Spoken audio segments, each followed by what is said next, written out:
Good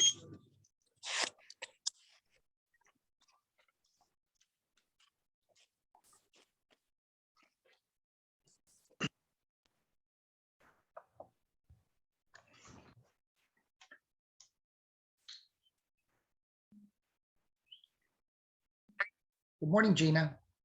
Hi. Good morning, Angelo. How are you, honey? Good, how are you? Good. You at the office? I am. I usually do the meetings here, much easier. Unless you have a gigantic pillar in the background in your home. This is true.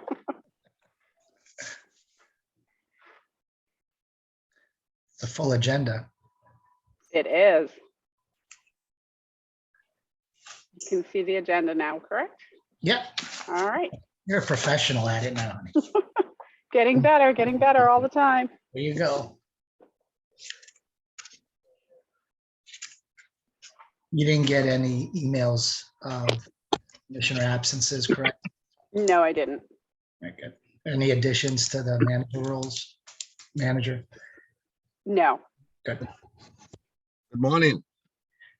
Good morning, Valentine.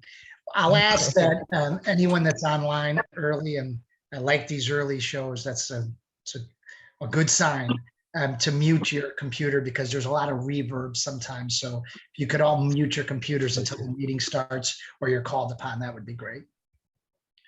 Okay, perfect. Thank you.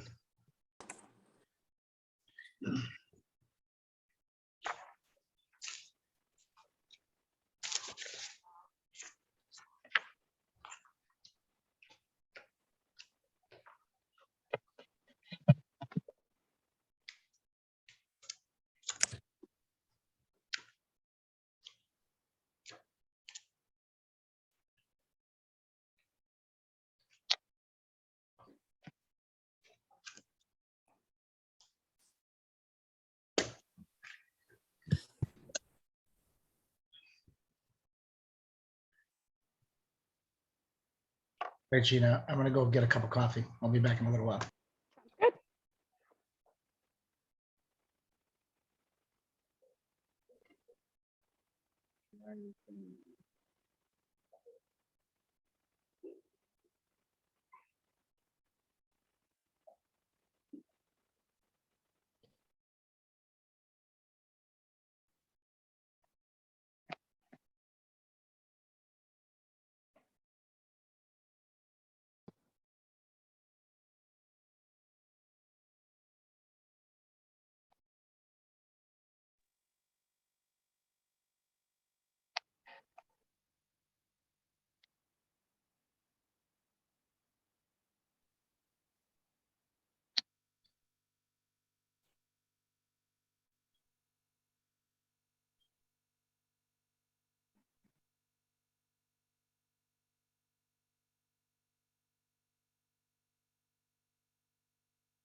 Are you kidding?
Mhm.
Good morning, Rick. How are you?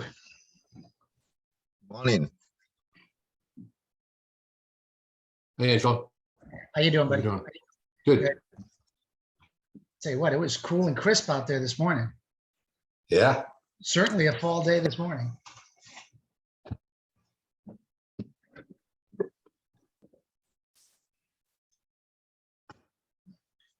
So Rick, Branford's not going to be on the agenda. Yeah, I saw Gina's note, which is good. Yeah, perfect. That'll kind of send, Yeah, Yeah. a little Okay. message. Yeah.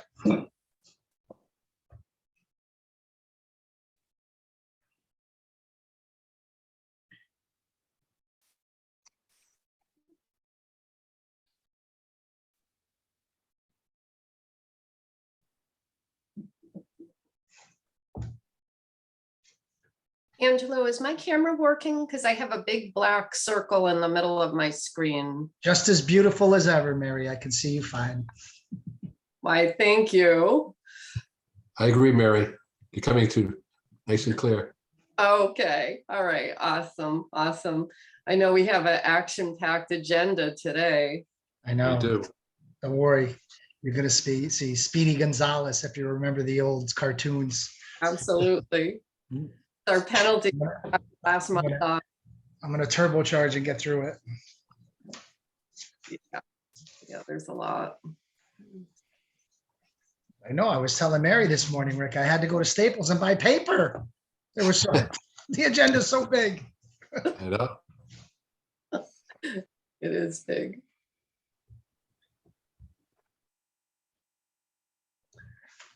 Oh no.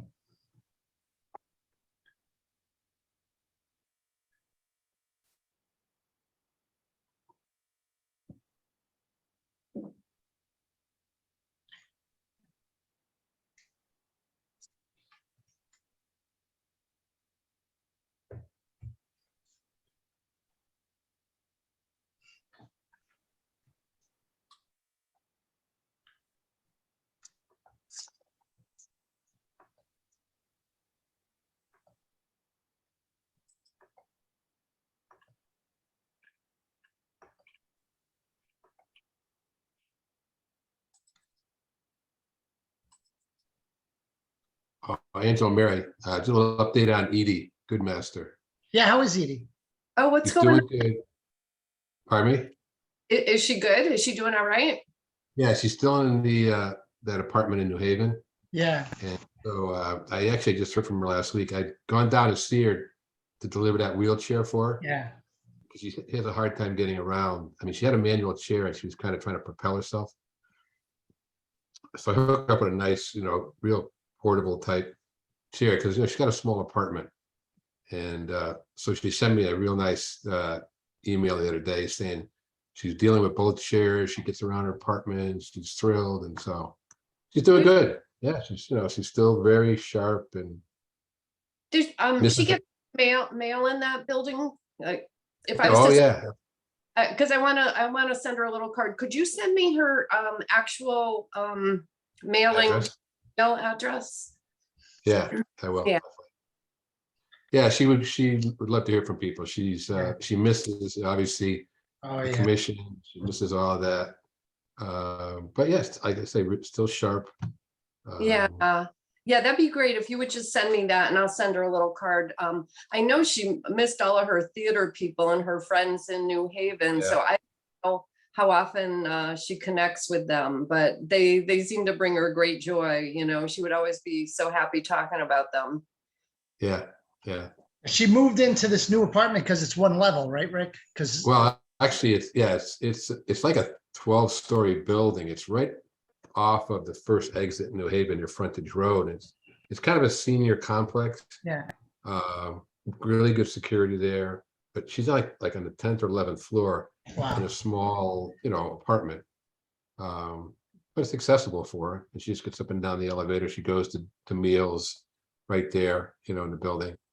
But this chair will let her go out a little bit because they go out on, these small minivans, so she can Sure. actually get up with her wheelchair, because she really struggles trying to propel herself in a manual chair, unfortunately. Excellent. Great that you did that for her, Rick. That's again, one of those kind of transformational things that helps her to do her life and everything. So that's great. Yeah, no, she's I think she's a lot more independent now and more apt to go out, whereas before she was a little hesitant. Because she can go out on her own now. I mean, she can go out to the grounds there and go outside and doesn't have to call someone to help her, so. That's huge. That's great that you did that. Yeah, yeah. Well, I go in her apartment now. I see pictures of Eddie Goodmaster. Yeah, Oh, right. Yeah.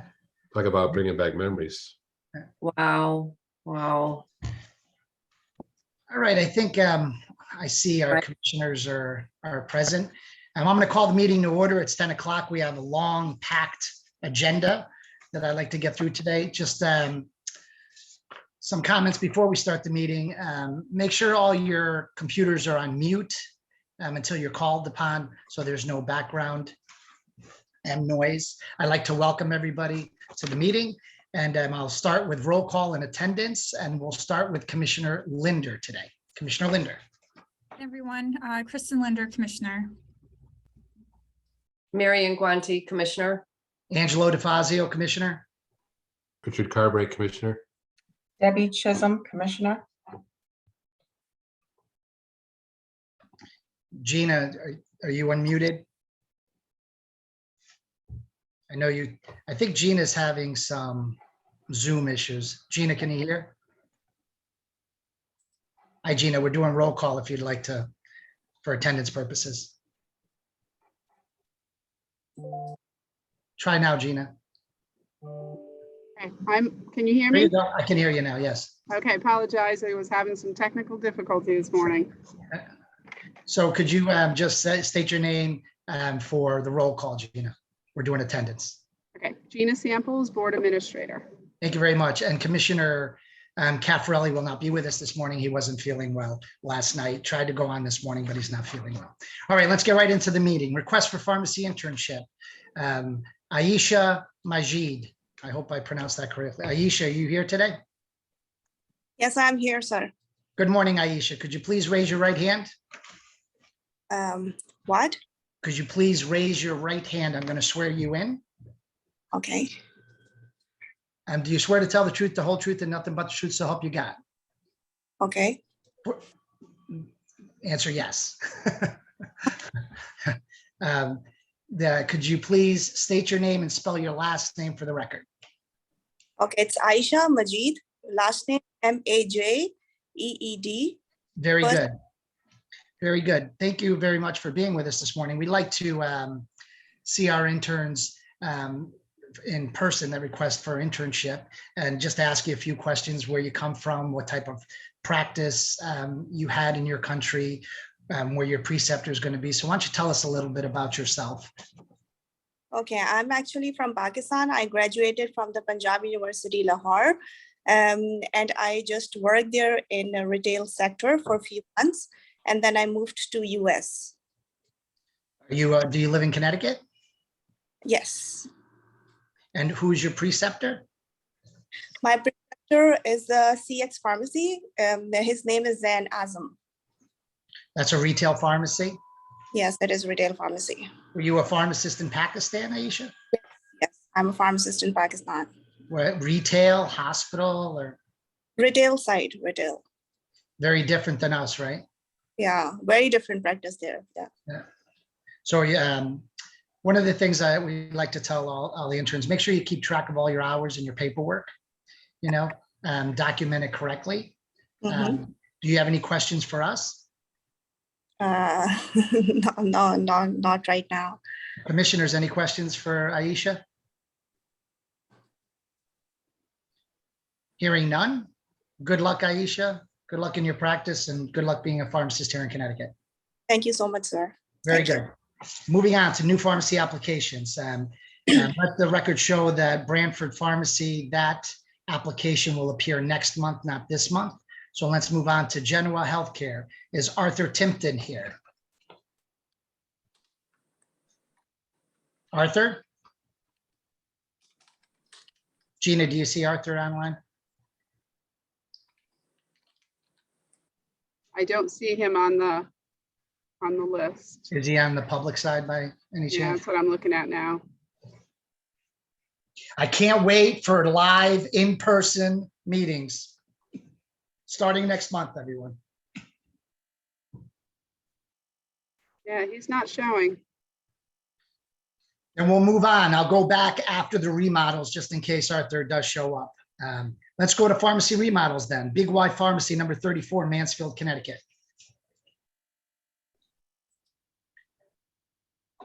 Is there a representative for the Big Y Pharmacy, number 34? Do I have the wrong agenda?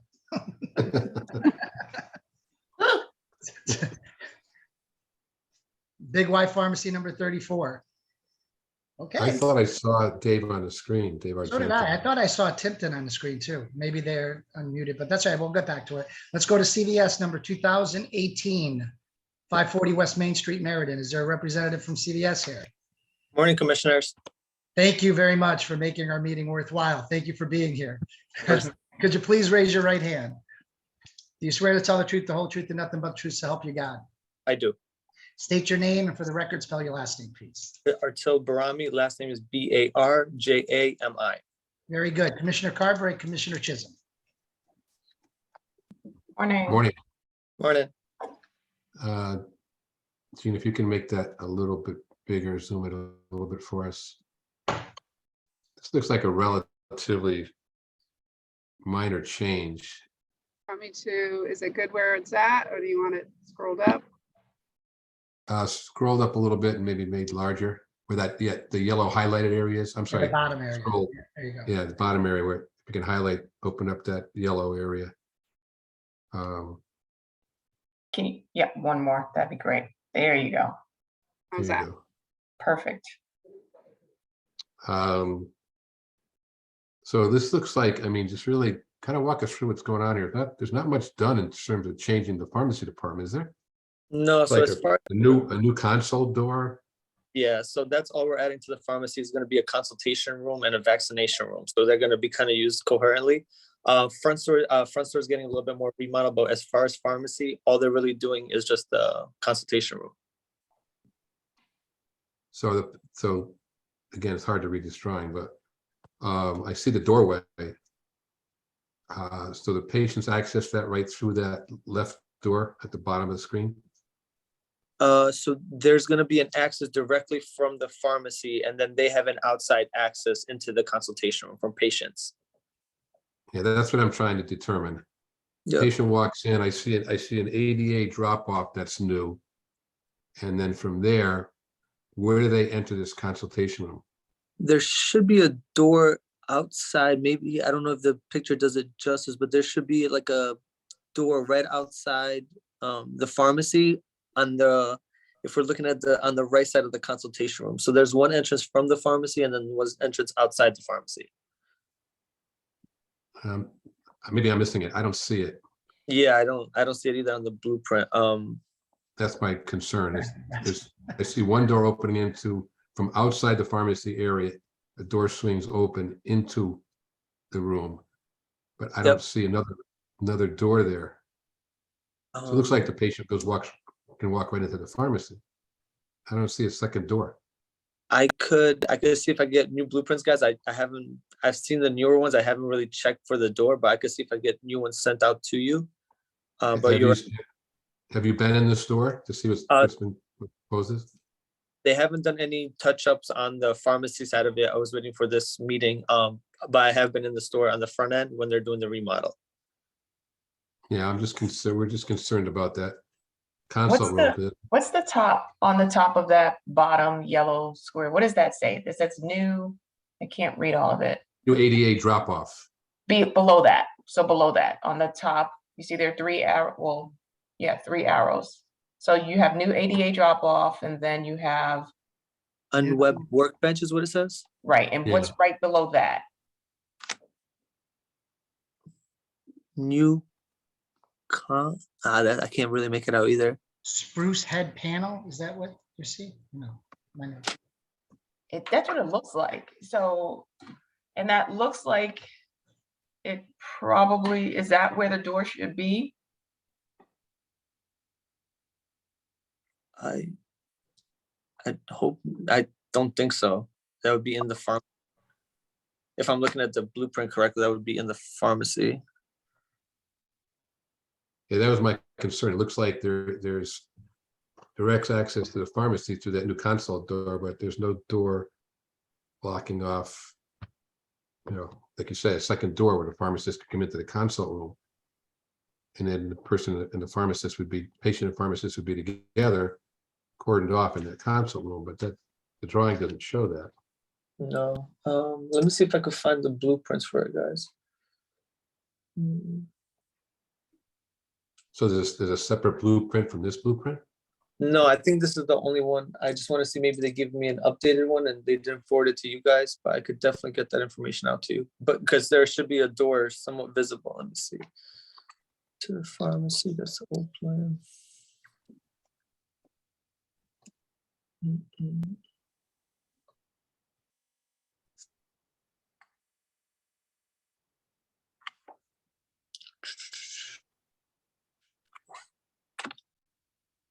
Okay, so I'm gonna try to show you this to you guys. Maybe you should be able to see it. I'll flip my, let me see.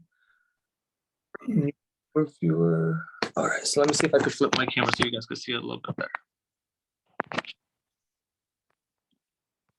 Is there any way you can email it to Gina?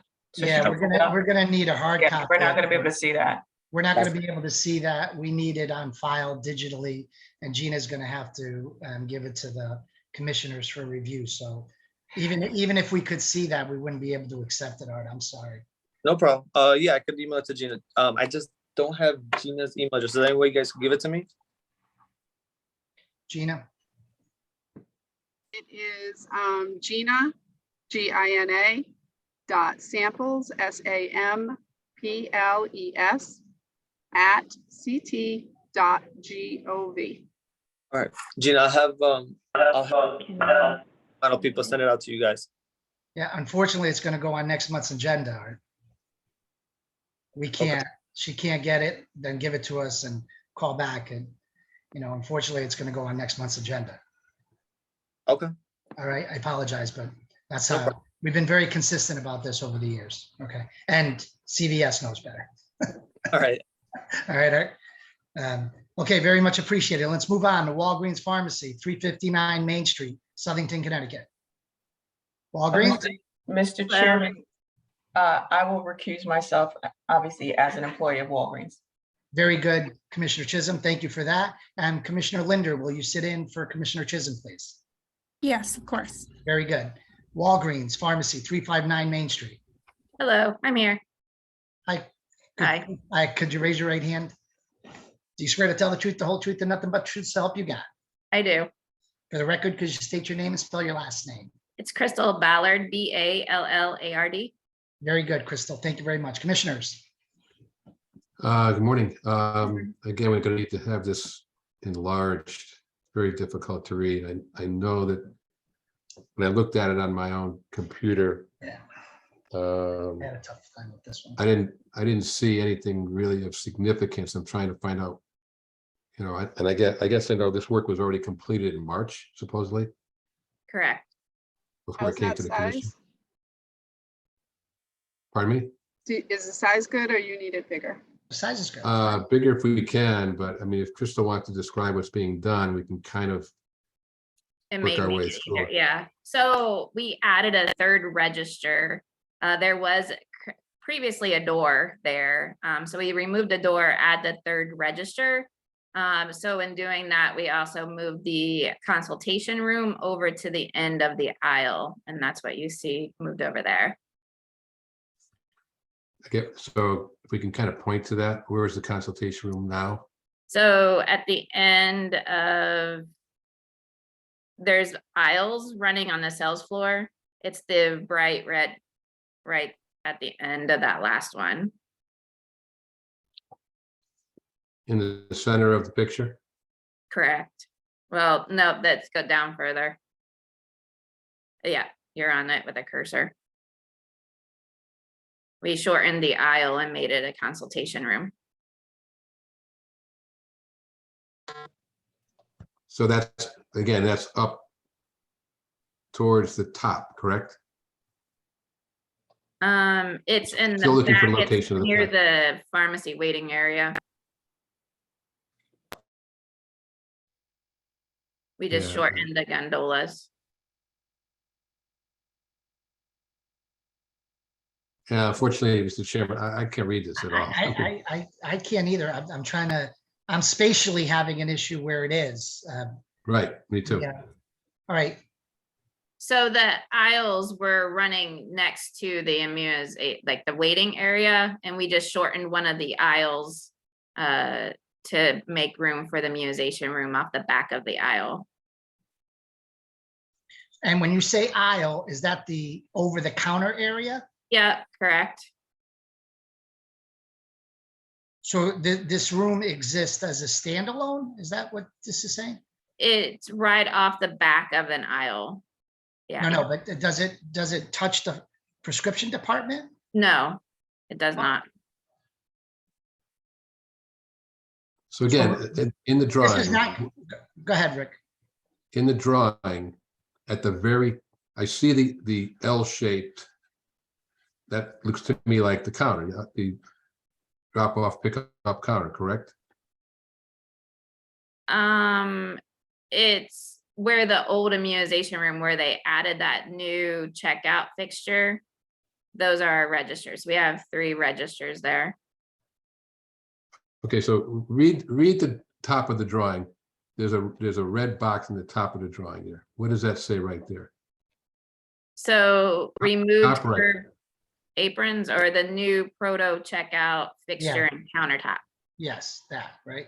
Yeah, that's So where that, the so third right below register- that, right below that's the consulting room.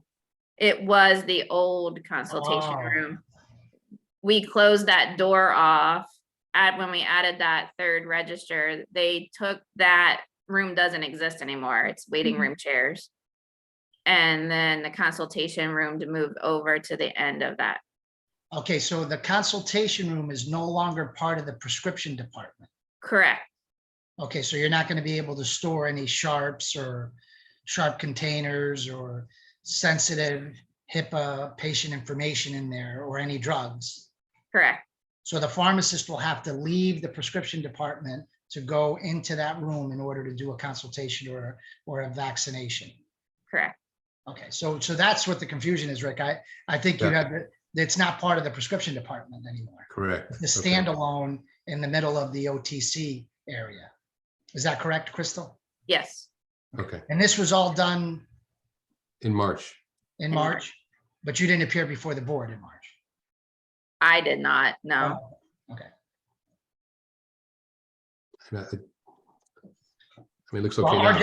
our job is to approve it now. What DCP does is a different story. So our job. Yeah, right, exactly. Yeah, I have no problem with the room where it is, if it's outside the So farm. in essence, the prescription Oh, so it's department fine. actually got smaller in essence, because that area is no longer part of the licensed prescription department, correct? Yes. Will that door be open or will it be closed and only opened upon request? And- That door no longer exists. No, I apologize. It's a The door to your new vaccination / consultation. Oh, yeah, it's closed. Okay.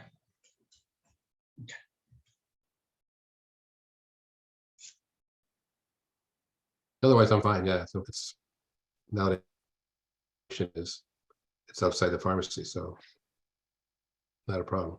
Yeah, the pharmacy department stayed the same, just that register. Kind of. Kind of. Kind of. Okay. Any other questions, Commissioner Carberry, Commissioner Linder? Yeah, no further questions here. Okay, very good. Okay, Let's go back. I'm gonna stick with the pharmacy remodel. Oh, I hear a question. Go ahead. Oh, yeah, this is Big Y. Yeah, I was gonna Big come Y back to you. Pharmacy for 34. Okay, All right, I'll We come right are back to you. able to speak now. Okay. Okay, no problem. I'll come right back. All right, Commissioner Linder, thank you very much for standing in for Commissioner Chisholm. Commissioner Chisholm, welcome back. Let's go back to Big Y Pharmacy number 34.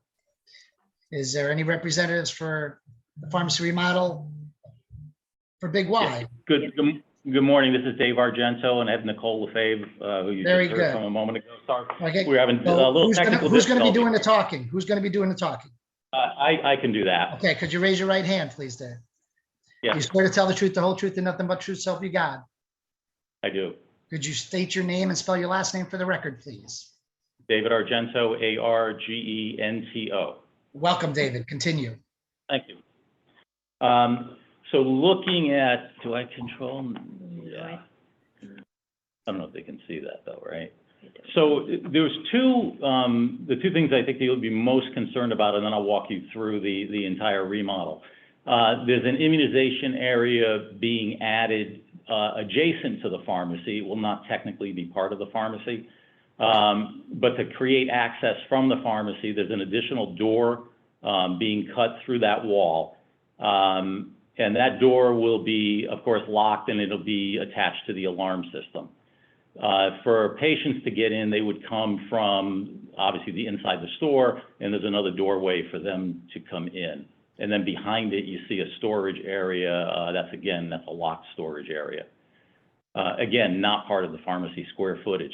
The thing that changes the pharmacy square footage, if you look at the old or what exists today, blueprint versus this one, the door to get in to the pharmacy, once the security gate is opened, right in there, is perpendicular to the POS counter.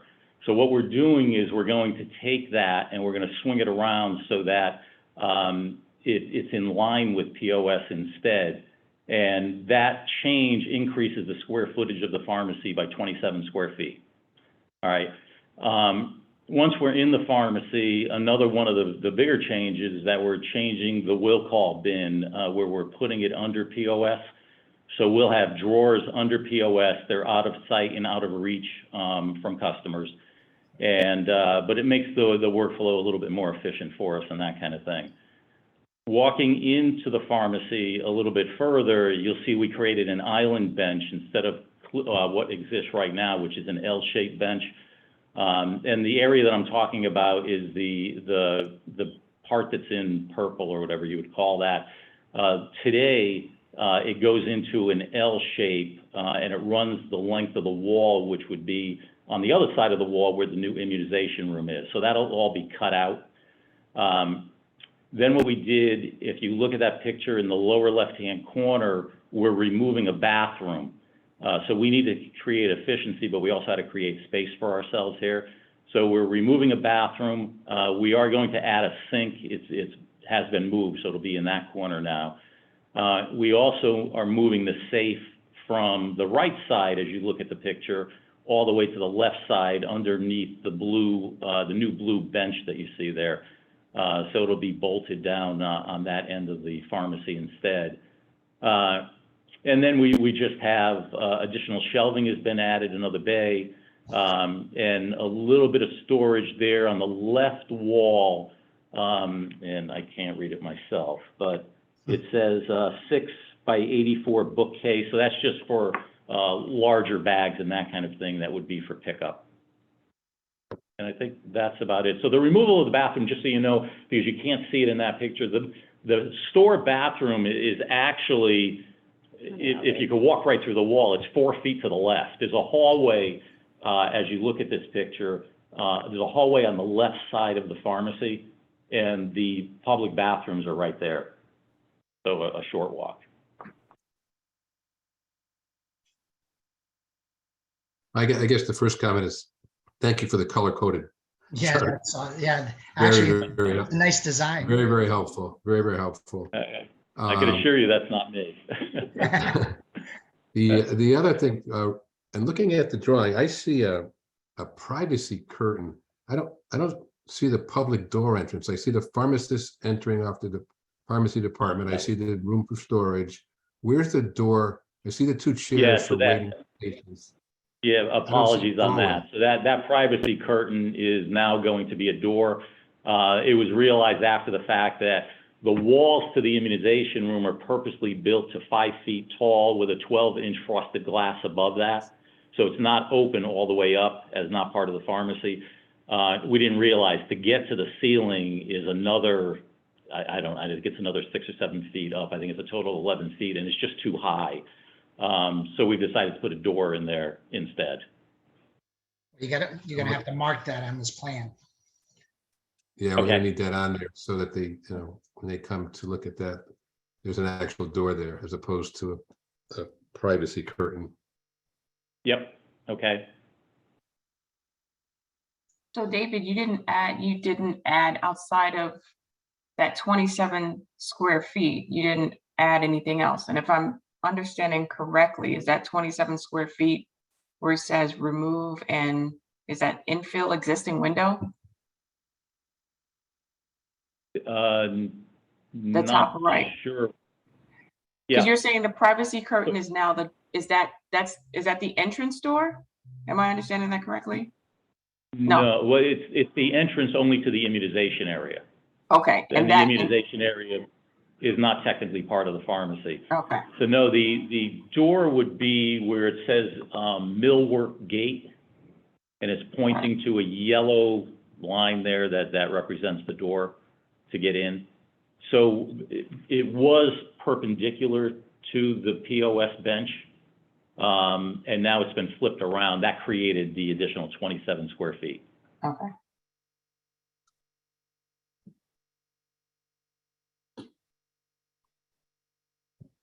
Yeah, so we would just need that drawing to show that actual versus what's on this drawing here. Okay, Just that not a doorway. problem. Yeah, I should simply email you the updated one on that? Yes. please. Email, Yep. Gina. Anything else for David, commissioners? That's fine. No, okay. Okay, rather than approving the remodels, I'm gonna go back and see if Jenna was here, and then maybe we can do all of them at once. Going back for the last time for new pharmacy applications, is Genoa Healthcare here? Arthur? Gina, do you see his name? Can't see him on here. Okay. Gave him 2 chances in a half an hour. All right, then let's, for the record, Branford Pharmacy under new pharmacy applications will be appearing next month.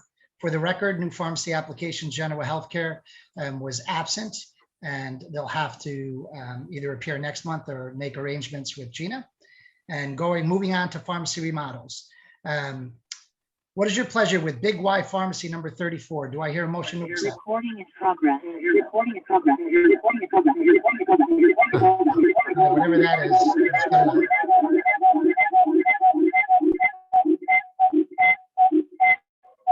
Who is that? It's Stranger Things. We're in the upside down world. It might be Stranger Things. Valentine. I think it's Valentine. I'm gonna take it out. How about if everyone mutes their computer right now, so we can stop that? And Valentine, is it Valentine? It looks like that's the person who's mic'd Okay, up. whoever just There muted. we go. Okay, very good. Commissioner motion- Carberry, I think you were motion gonna to- speak, A motion to approve as presented with the change, Commissioner. with the change. You have to change regarding the door for the immunization room. Do I hear a second? Second? All in favor, say aye. Aye. Aye. Opposed, abstentions, so moved. CVS number 2018 Pharmacy, they will be sending in a new application to appear next month. And Walgreens Pharmacy, 359 Main Street. What is your pleasure? Motion to approve as presented. Do I hear a second? Second? All in favor, say aye. Aye. Aye. Opposed, abstentions, so moved. All right, let's move on to our consigliere, as we Mr. say. Chairman, Yes, we did- Commissioner. where do I don't have my agenda right in front of me. Barnum Avenue Pharmacy, is that later on, That is on the agenda at the, later? That was the pharmacy that appeared 11/20/21, and they did an Correct. addition. yeah, where are they, Gina? Let's see, Mahbub Raymond is supposed to be presenting on that. Yeah, but where is it on the agenda? No, we were adding it. This was an ad. Oh, this is the one with the major changes from the one that was approved. So Yes. let's, thank you for that. Thank you, Commissioner Carberry. Thank you, Gina. Is Barnum Pharmacy here? Gina, do you see him? I do. All right, I just gave him permission. He should be able to speak. I'm right here. Can you hear me? Yes, very good. Can we see you, please, Mahbub? I have a difficulty connecting the video. I'm trying my very best. Okay, we'll continue on because I can't get upset at you with technical difficulties when we have so many of them are on our own. So let's continue on and try to get your video working at some point, Mahbub. First of all, could you raise your right hand? I do. Do you swear to tell the truth, the whole truth, and nothing but the truth, so help you God? I do, sir. For the record, could you state your name and spell your last name? Sure. My name is Mahbubur Rahman. Last name starts with R, E as in Edward, H as in Henry, M as in Mary, A as in Apple, and as in Nancy. Very good. Just for the record, Barnum was already approved, but there were some changes made to the approved plans. And anytime there's changes made, it still has to come through the commission to get approval unless they're incredibly minor, but this isn't that minor. So Mahbub, if you'd like to share with us what has changed from the original plan. I think this is the original plan that was on, and now this is the new one. This is the new one, the one we have it right now, the revised one. So there are 4 major changes. First, the safe vault moves all the way to the end. Right there is where we see the staff room, the office right there. Mhm. That's one. And the second, the egress right at the back, the door that we have between these 4 halls. This is the egress door that is the exit for the pharmacy. It was required by the town. That's a big change. And then the fridge is also moved from left to the right. And that is why the sink is getting attached to the washroom. That's the 4 major changes we have in this plan. Gina, could you flash back to the old one just for a second? It looks like there's a whole nother area that's been added to the back where the electrical room is, and so. These 4 were the big rooms and they are separated into the 4 rooms. There were 2 rooms first, and then now it is separated. The electrical room, which is left behind, and the pharmacy door is closed. So technically these are this big area is separated into the 4 small rooms. Oh, so this is a major change. Okay. Gina, if you can go back to the new one, please. Yeah, that's a big difference. Yeah. Yeah, well, I guess, Yeah, it's a new plan is what it is. Yes. And I think it should be treated as such, commissioners. Yes. yeah, no, definitely. I mean, I understand what the city of Bridgeport did. They wanted an egress out the back entrance. So looks like he had to reconfigure everything and put in multiple doors. And And I guess the first question is that door between the top two rooms and the bottom two rooms is also got to be, an entrance to that opens right to the pharmacy right there. So obviously the back door is got to be secured. And then the question I had on the front of the building, if you look at the old drawing, the new drawing, at the front entrance, they're totally different configurations. It is, yeah. Totally different Gina, could you configurations. scroll You down notice- to the bottom if you could on the new one? Yes, right. Keep So this that. is the new one. You can see the entrance now is on a 45-degree angle into the building. If you look at the old one, Yeah, it's completely different. It's Yes, straight on.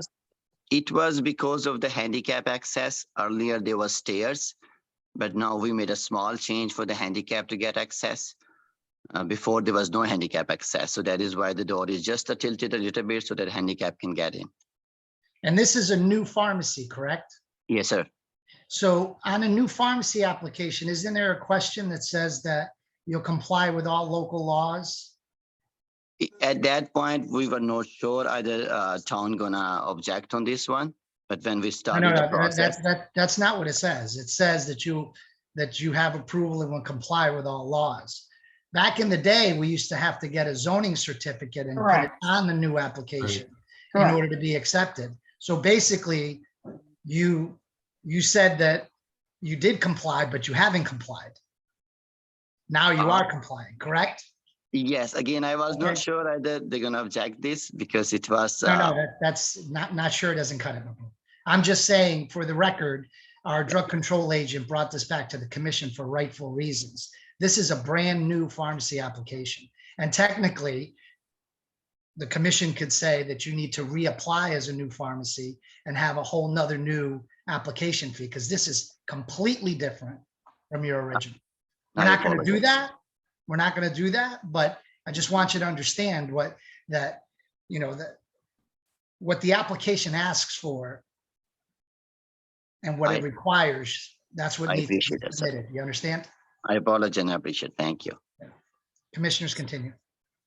Yeah, that was my major point of bringing that up, is that the original application stated something differently than what was presented here today. So not much to do about it, but I'm glad that DCP saw that Yeah. and brought it back out of responsibility so we could get a look at it again.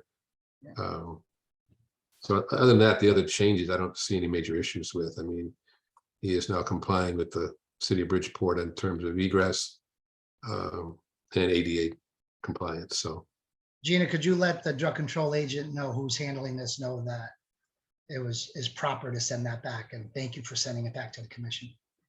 So Gina, can I ask a question, Gina? So on the application, I haven't looked at the application in a while. Are we no longer required to get approval prior to coming to the board? Or applications? Because it would prevent this problem from happening in the future. That's why we had that in place. So as to my knowledge, the new application, when it comes in, they submit this through the floor plan. And then it is presented to the board. It's presented to the board before going to the town. Before, no, I would say that the plan would have to be referred to the town to review if they were making any outside structural changes, because they have an inspector as well. The old application always had a place that it went to planning and zoning of the town prior to ever coming to us. So How was that changed then? I guess I that's think the question. You know what, Deb? I think what happened is because there was actually an attestation and you had to get it signed by the zoning Yes. commissioner. right. I think that became an issue because of zoning commission meetings and getting on their agenda. So I think it's been shortened, correct me if I'm wrong, Gina, that they attest that they have approval and that they're going to follow all the fire laws and zoning requirements of that town. In this case, they took it for granted that they thought it was going to get approved, but obviously the town needed egress for fire and needed ADA compliance, which they didn't have in the first one. Right, because on the application, it does, there is an attestation for the zoning approval. That's right. So they are attesting that they have zoning approval before Right. they submit their, they've got the approval to submit the application. So that's different than saying that you're gonna comply. Because if you're That's right. saying I'm gonna comply, and it says, yes, I'm going, if you approve this, I'll go to zoning and whatever they tell me to do, I'll do. That's different than getting approval prior to coming to us. So I think we need to make that very clear. The approval has to happen first. Commissioner, I think it should be so clear that this should be considered as a new application, and I'm now. Correct. considering- I'm 100%. I think there agree should with be that. a new fee, Absolutely. a new application that goes along with this. I agree. And because they didn't follow and they didn't attest to it. So I'm going to make a recommendation on this one. Since it's been signaled out, I'm going to make a motion to table this till next month with a new pharmacy application and bring this back next month with a new fee, because this is a brand new pharmacy application. And since they didn't follow the rules on the first application, it's only fair that they apply again. So that's my motion. I would second it. There's a second. All in favor, say aye. Aye. Aye. Opposed? Abstentions? So moved. Okay, moving on. I'm going to try Genoa just one more time. Genoa Healthcare LLC. Mr. Tipton, going once, going twice, sold. Now to our legal consigliere, our esquire, is Mr. Michael Ando in the house. Good morning. How are you? Morning, Attorney Ando. How are you, sir? I am well. Thank you for having me again. Thank you for being here. Let's get started. We have a long one. So let's get started with case number 2021-1617. What can you tell us about that, Attorney Ando? So this is a case that primarily centers around a pharmacy location that did not have an acting pharmacy manager for a period of time. So there are two parts to this. One is that they were in transition between managers. And then another is that they did not inform us that there would be periods without a formal manager assigned with notice to the commission that the commissioner was changing. I'm sorry, that the pharmacist manager was changing. And I'm going to apologize in advance if I start to lose my voice. I've been chugging hot tea to get ready for you, and it's not doing the trick. So this location, for a period of approximately 3 months, either did not have a pharmacy manager or had multiple management changes. So there was a period where there was a gap between an outgoing pharmacy manager and then a new manager began. That manager only stayed for a few weeks. Then there was another gap before a new manager was set to come in. At some point, that manager decided not to come in, and then the location proceeded to begin the search again to find a new manager. And after about 3 months, they were successful in doing so, and it appears to have stuck this time. So it appears that they still have a manager, and they have informed the commission appropriately of the new manager. So we took, when we were considering this case, a couple different factors into consideration. One of them was that we were aware of a gap in managers. Now, that information did come from the manager themselves, who was outgoing initially. So, I know we've talked about this, and I know the commission takes care to discuss this with new managers. But we did, in this case, only know about the initial gap in managers because the outgoing manager took the initiative to inform the commission, which is obviously very wise and also their obligation. So during this period where there was initially no manager, an agent from the Drug Control Division was in contact with management at the pharmacy, and we were aware that they were in the process of looking for a new manager, and we were aware that they were encountering some difficulties with filling that role for a variety of reasons.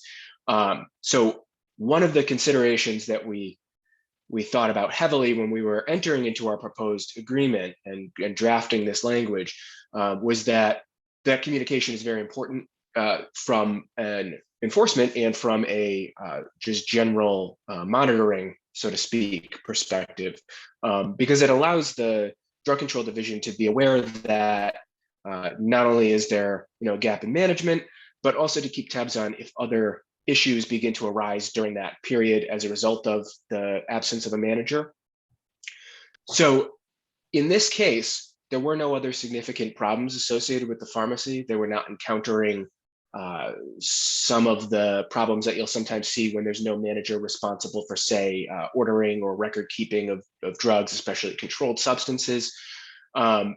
So while they should have, the pharmacy themselves should have more timely informed the commission of this change, it did not ultimately result in what we viewed as direct patient harm. And it was an important factor that they did keep in touch with the drug control agents during this time. So we have a proposed resolution today, which involves the respondent paying a voluntary settlement in the amount of $2,000 and agreeing that in the future they'll timely inform the commission about changes to management or the person's acting as a manager. So, I would submit that and I'm happy to answer any questions or address any concerns. Any questions for Attorney Endo? Hearing none, I'll accept the motion for case number 2021-1617 as presented by Attorney Endo. Move to accept. I will second. All in favor, say aye. Aye. Aye. Opposed? Abstentions? So moved. Moving on, attorney. Case number 2022. Hey, we're in the new year. -62. Yes, we are. So new year, same old problems, it sounds like. So it's a very similar case. It was a pharmacy location that did not inform the commission of a change in pharmacy management. A manager left. That manager did inform drug control that they were departing. At that point, the agent was assigned to the case and did keep in touch again with pharmacy management, not the pharmacy manager themselves, but the management of the pharmacy. So similarly, we weren't timely informed by the pharmacy themselves about the departing manager. During this period, there was some, again, difficulty retaining consistently a manager. There were some manager changes, among other staffing changes as well. So this pharmacy manager changed. We were informed by outgoing pharmacy managers that they were leaving, but again, not by the pharmacy. Similarly, although this was about a month longer than in the earlier case, it was about 4 months rather than 3 months. Ultimately, they were successful and appear to be continually at this moment successful in securing a manager. So there is now a pharmacy manager acting appropriately, informed the commission of this change, and we have remained in touch with that pharmacy to ensure that there hasn't been a future change.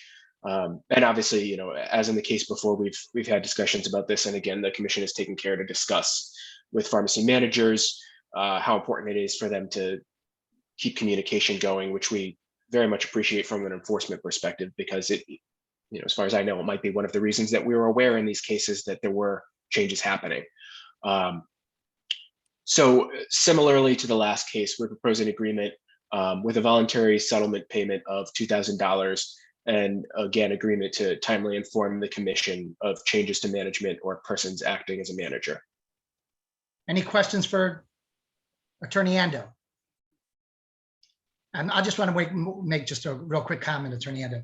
It's my assumption that there were no major issues with the absence of these pharmacy managers, hence the somewhat leniency of the fine. Am I correct? Absolutely. And thank you. I'll emphasize that just a little bit further, because there were two things that contributed to the leniency, that appears in this agreement. And one of them is that there really were no major issues. There were no issues that would rise to a patient safety concern. And any issues that were present were not really violations of any statute or regulation. So they were more perhaps irritation, you would say, which you might have from a patient in a location that's a little understaffed because of the missing manager for this time period. And along with that, I mean, obviously there can be difficulties where issues sort of slip through the cracks in some of these types of environments, because when you have managers who are alternating frequently, there is, let's say, more potential for an issue that one person has been keeping tabs on to be missed or forgotten, as another person or two moves into that role in a relatively short time period. We did not see problems like that in this case or in the prior 2021 case. And also we considered very heavily the cooperation and the assistance and candor of the pharmacy once we came to them knowing that there was a missing pharmacy manager, and that's we consider that very significant to be able to have that kind of dialogue. Any other questions for Attorney Endo? Hearing none, I'll accept the motion to accept case number 2022-62 as presented by Attorney Endo. I'll do the motion.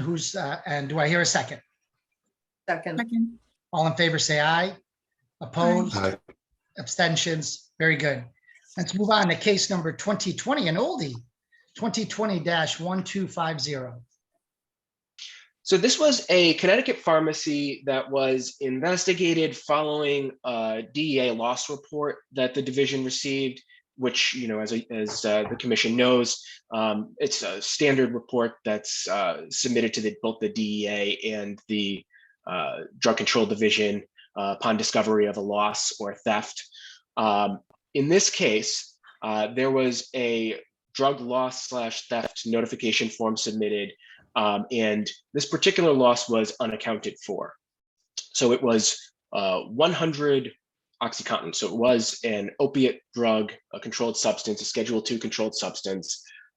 It was discovered subsequent to a delivery from a wholesaler, which led to some confusion and difficulty in determining what actually ultimately happened to these controlled substances.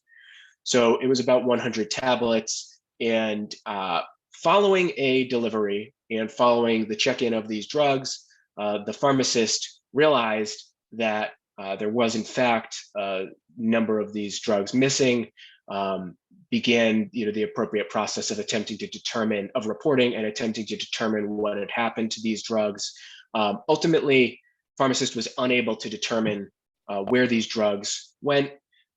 Both an internal investigation at the pharmacy and an investigation by drug control was unable to determine what happened to these drugs. There were a couple factors involved in that, and one of them would have been an issue with video surveillance at that location. There were some functionality problems at the time, which respondent corrected. My understanding is that they were corrected simultaneous to speaking with us, so it wasn't necessarily as a result of the investigation, but the investigation certainly did trigger the realization that there was a functionality problem and perhaps a not ideal placement of some of the recording devices. So those were addressed by the respondent voluntarily during the course of this investigation, as well as discussions with the pharmacist, the pharmacy manager, and the respondent pharmacy about check-in protocols and procedures. Because it was uncertain whether these had been just never delivered in the first place by an error of the wholesaler, or by potential diversion at the wholesaler location, or if they were unaccounted for due to loss or theft at the pharmacy location. It was a case that we looked at carefully, and we also looked at the history of the pharmacy. This is a pharmacy that did have in the past several cases involving losses. Some of those losses were diversionary, some of those losses were unaccounted for. At this point, at the point of this investigation, not the present moment, it had been some period of time since the last diversion or loss moment. And during that time period, the location had been in an agreement with the commission, and that agreement did implement certain changes to security protocols, handling of controlled substances, locking and storage of those substances. Although at the time of this case, that was essentially expiring, those restrictions by agreement, they were voluntarily, continued. So we were looking at this case sort of in a different light. There were different circumstances than were occurring when those earlier multiple losses had taken place. At this point, there was new pharmacy manager in place, there were new pharmacists in place, and a lot of the problems that we had seen in the past did not seem to be present here. So, similarly to these earlier cases where I was saying that our proposed resolution may look a little lenient, but we're looking at it from a very sort of particular perspective. Here we're looking at this as a sort of new issue compared to what issues the pharmacy may have had in the past. A lot of the new protocols had appeared to be quite effective in preventing losses and diversion in the intervening period between earlier losses and this unaccounted for loss. It was a fairly specific situation that we were dealing with here. And some of the protocols that were put into place would be addressing this particular type of loss very specifically, or I should say the opportunity for this kind of loss or diversion. So this particular agreement, which the Drug Control Division proposes, calls to maintain security improvements that were voluntarily implemented. Those would include some of the video security changes, some of the changes to protocol in terms of how controlled drugs are accounted for and monitored at the point of check-in. And it involves also a voluntary settlement payment in the amount of $2,000. And I paused a moment because it occurred to me that I had left out in my little summary that the pharmacists at this location had noted repeatedly that they were extraordinarily impacted by this, that they had changed personally many of their sort of automatic behaviors that they take in order to ensure that safety is effectuated while checking in drugs. And they also noted that they had allowed themselves to basically be interrupted by heavy patient volume, by the flow of traffic and the work volume, and that they had, and the manager as well, had sort of taken a different approach to when drugs come in and they're in this window between when they're accounted for and properly secured, and when they're sort of en route to whatever the appropriate storage would be for them. And hopefully those will tighten that window. We haven't seen any problems since. It's a 2020 case. So there was a period where we sort of stepped back and took a look at how all of this was working out after this loss, before we were entering into discussions about a final resolution for the case. So at this point, we do not have specific concerns about this being a dramatic sort of hole in security protocol at this moment. And that is, a contributing factor about why we're treating this as if it's sort of a smaller loss, let's say, or a smaller incident, maybe than one might think, looking at just a broad stroke sort of overview. Any questions for Attorney Ando? Hearing none, I'll accept the motion to accept case number 2020-1250 as presented by Attorney Ando. Move to accept. Do I hear a second? Second. All in favor, say aye. Aye. Opposed, abstentions, so moved. Any other news, Attorney Ando? Not a dramatic amount, I don't think. Sort of business as usual for the most part. I think we've processed about 5, or depending on the status, possibly 6 errors of the first or second occurrence variety since our last meeting. We're moving along there. I just want to make a quick comment about, and this is something that you have talked about in past meetings, so maybe I'm a little redundant here, but our first couple cases here that we're on for legal, we had no managers, and so obviously the importance, and I want to thank the commission for stressing the importance with managers, that the importance of communication kind of can't be understated here. It was a very significant factor in our decision, and I hope managers and pharmacies, if we have direct pharmacy representatives here listening as well, will just keep us informed. It's a lot of the let's say acrimony if we do have a later case, and it does also help us from being unable to assist patients when they do call in to the drug control division or to the board administrator for the Commission of Pharmacy. We do have people contacting us all the time and asking us about, are there ongoing issues of X or Y variety happening? Knowing that there might be a gap in management, we can keep an eye on those things. And also it really, aside from being a patient safety issue, which is very significant and sort of the primary purpose of our existence here, it also allows us to keep an eye on the pharmacists and make sure they're not entering into territory where they're going to have a very different sort of interaction with us because additional problems have started to pop up.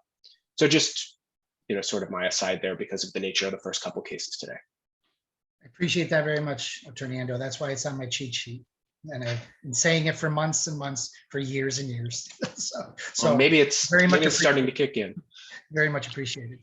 All right, thank you, Attorney Endo. Thank you. All right, let's move on. Speaking of first-time managers, hopefully we'll fill some of those positions because there's 2 sheets worth today. All right, I'm going to call your name, please. As I call your name, just let me know if you're here so we can start checking them off, okay? So I'm going to start with Valentine Anedo. Yes, I'm here. Very good, Valentine. Kenneth Bish. Here. And I apologize ahead of time. Oh, by the way, we also would need to see you, just not your voice. I understand if you're having difficulty, but camera should be on so we can see you. And I'm ahead of time, I'm telling everyone, I completely apologize if I butchered your name. I'm not very good at linguistics. Kara Cifarelli. Here. Thank you, Kara. Brianna Flint. Here. Thank you, Brianna. Mohammed Furgan. I'm here. Thank you, Mohammed. Ming Gao. Here. Thank you, Ming.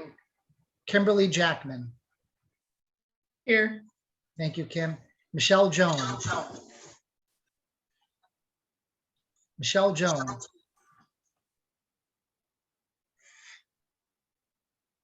Gina, do you see a Michelle Jones camera anywhere? No, she is not on. Okay, we'll say that she's not here. And Gina, you keep track of this while, right? For me. Yeah. Thank you. Stephen Kim. Here. Thank you, Stephen. Shelby Lenise. Here.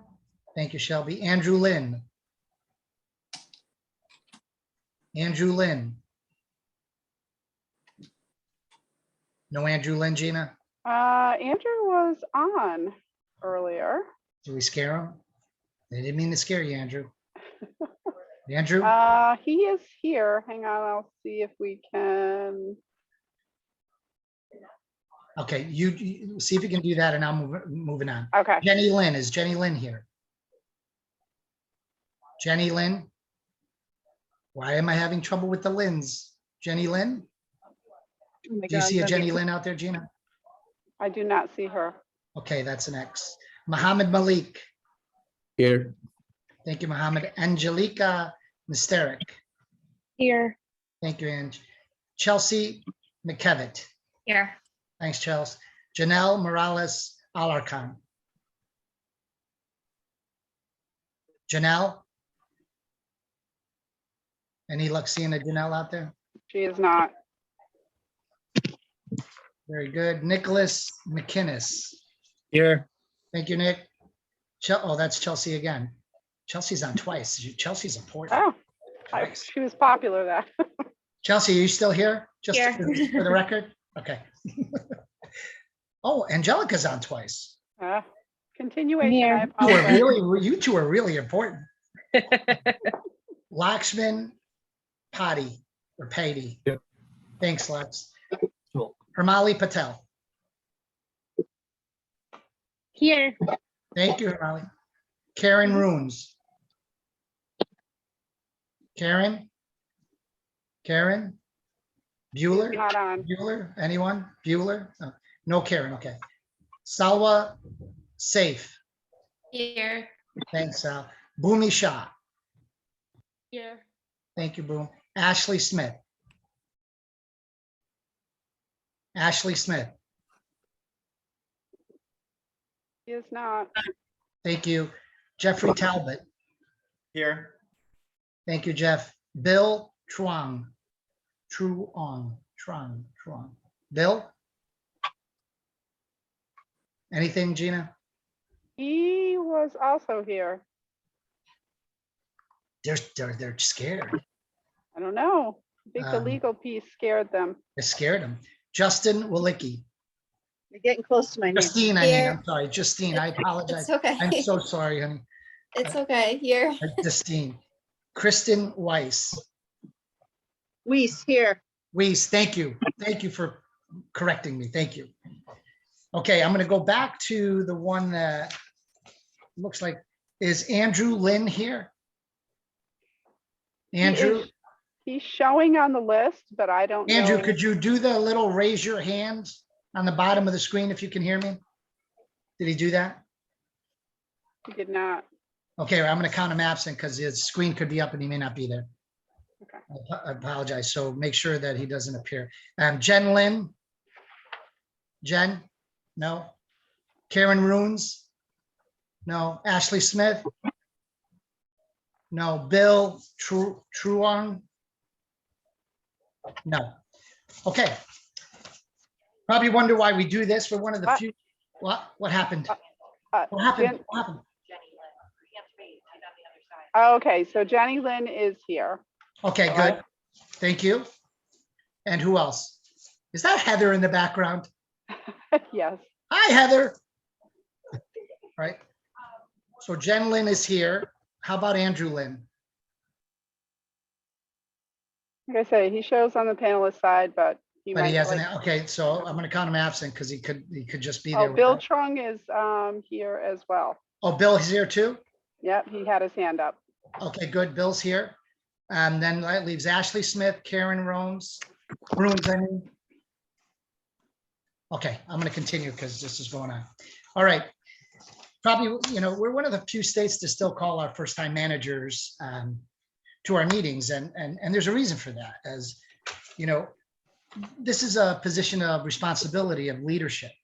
A good first-time manager can set the culture in their workplace to go forward with real positive outcomes.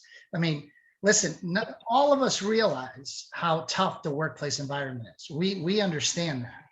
And Don't blame me. and we're here to help you and guide you along the way. We're not here to punish pharmacists. We're here to help them along. Unfortunately, sometimes things go awry, as you heard with our legal cases.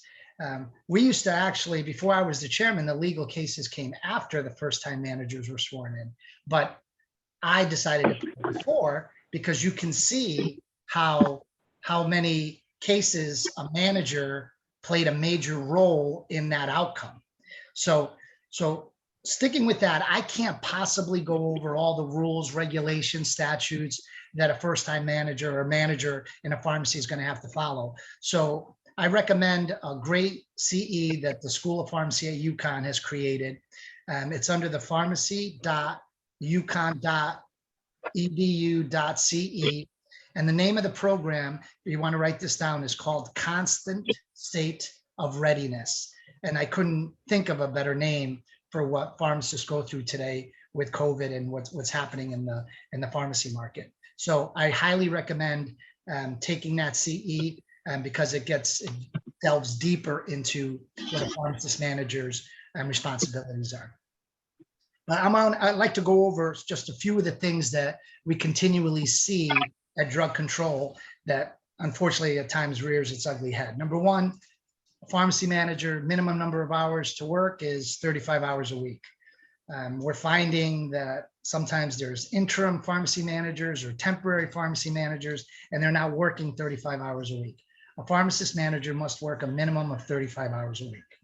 The other thing that I've stressed, and you saw it today twice in 2 major fines, is that the pharmacy manager should really keep an eye on all license expiration dates, not only of pharmacy technicians, but also your staff pharmacists. And even more importantly, if you leave your position, or if even another staff pharmacist leaves your position, report that to drug control. Thank God it didn't fall on deaf ears, but a couple of pharmacy managers must have listened to me over the years, because they reported that to drug control, and look what happened. Sure enough, drug control agents found that stores were operating without a pharmacist manager. And it's important to report it if you leave or terminated, change jobs, decide to change your careers, because if your name's still listed there and something happens, you're going to be responsible for that store, even though you weren't there. So it's really important that you let drug control know what's going on. One of the issues we typically have, we really haven't seen this in the past couple of years with COVID, but tech ratios. It's 2-to-1 tech ratios to pharmacists, 3-to-1 if one's nationally certified. And until the end of the year, we're going to continue a 4-to-1 ratio to see how COVID plays out at the end of the year, especially now that school starts.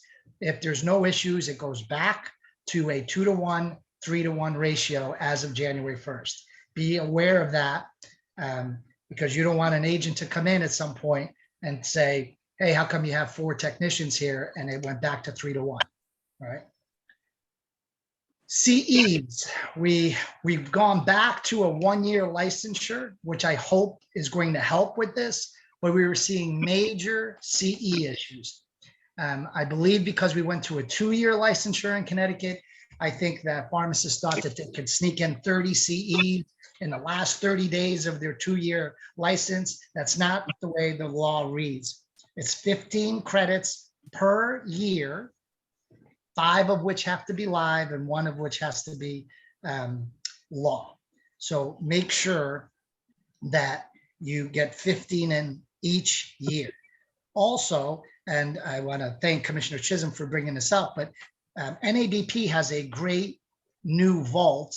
It's a, correct me if I'm wrong, Commissioner Chisholm, it's a paid version to collect your CE, and it reminds you what's needed, especially for those that have licenses in multiple states. Correct. And I think it's like $30 a year. It's A not year? very expensive. Yeah, a So year. it's well worth it, correct? Yes. You holding multiple licenses in multiple states, you think it's well worth it.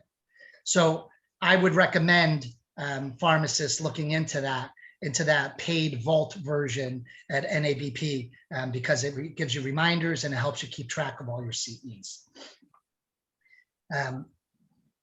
You know, we don't want to think about this, but it happens, as you saw what Attorney Ando had to say today. Diversion is still a problem.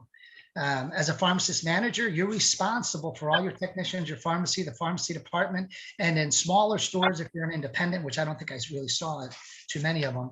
If the whole pharmacy is licensed, you're responsible for the whole pharmacy. So get to know what products are diverted. We all know of the opioids that are diverted, but do you know that Soma is diverted? Do you know that there's a market even for packaged goods like the Preventals of the world? Phenergan with codeine is diverted. So get to know what drugs are diverted, keep an eye on those drugs, understand where they are, come up with a little trick of the trade. For instance, we heard of that diversion case. Was it the wholesaler that didn't put the product in the tote, or was it the pharmacy that didn't have controls on their controlled substances? Come up with some tricks of the trade. If controls come in, make sure the driver doesn't leave until you open that separated tote. Make sure it's in there. The same person that orders the Schedule IIs, now everyone uses CSAUS, no one uses DEA forms anymore, right? Whoever ordered it, maybe that can't be the same person that checks it in, so it doesn't get diverted. Just come up with tricks of the trade and keep an eye on diversion. Robotics, we had issues with robotics. Some of these busy pharmacies, I know I had 3 of them in my pharmacies, but robots miscount. So you got to continually look at those. And when the robot screams that, hey, something's wrong here, I think I miscounted. Don't ignore it. Because if there's a controlled substance in your robot, not a Schedule 2, but a Schedule 3 through 5, and it miscounts, guess what? If you fill 1,000 prescriptions that year, you may be off a couple thousand tablets. And DEA doesn't want to hear, oh, the robot miscounted, because that's not an excuse last time I checked. So just be aware, be diligent of what's happening around you. That's why we have a direct supervision rule in the state of Connecticut, where the pharmacist has to have direct supervision over the technicians and their staff pharmacists. And if it's not the pharmacist manager that particular day, that staff pharmacist acts as a manager to have supervision over their technicians. Very important to know where everyone is, what they're doing, and what their responsibilities are. Now I'm going to turn it over to our esteemed Commissioner Inguante to speak to you on the MedWatch program. Commissioner Inguante. Thank you, Chairman. Congratulations to all of you on your new roles as pharmacy manager. Just based on everything that Chairman DeFazio shared with you, again, the spirit of this is we want you to be successful. So there's one other tool I'd like to just mention to you, and that's the FDA MedWatch system. And this is a website that you can sign up for to receive the push emails. You don't have to go out and search on the website, but as new recalls, concerns, watch outs are gathered by the FDA, that information will get pushed out to you.